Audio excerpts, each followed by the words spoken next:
हमने के नाम लेके चली ले जाए खेसारी लाल यादव मैंने क्योंकि नाम लेके चली हैं मैंने तारा नहीं के पता है मर्दे सिलाई भाई बनी कुछ कुछ बात लोग बताइए हमारे कल ट्रेंडिंग स्टार हम तो देखबो ना कनी हमरा क्यों क्यों बतावेला तो हम देखनी हम ना देखी हमने के नाम लेके चली ले जाए खेसारी लाल यादव मैंने क्योंकि नाम लेके चली हैं मैंने तारा नहीं के पता है मर्दे क्या खेसारी लाल यादव का वो समय हो गया है कि वो मतलब नाम लेके किसी का उनका गाना चल रहा है उनका करियर चल रहा है। हेलो दोस्तों, तो आप लोग देख सकते हैं कि पावर स्टार पवन सिंह खेसारी लाल यादव को कैसे शब्द बोल रहे हैं,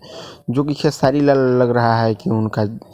ज़मीन जायदाद हड़प रहे हैं। और खेसारी लाल यादव को बहुत ही बुरे तरह से खेसारी लाल यादव को पावर स्टार पवन सिंह बोल रहे हैं कि वो मिले ही नहीं तो हमारे लिए ठीक रहेगा। तो आप लोग का क्या राय है इस कमेंट बॉक्स में बतलाइए। अगर चैनल पर नहीं है तो चैनल को सब्सक्राइब कर लीजिए और मिलते हैं फिर एक नेक्स्ट वीडियो में। इतना के लिए जय हिंद, जय मातरम साथियों, चलते हैं।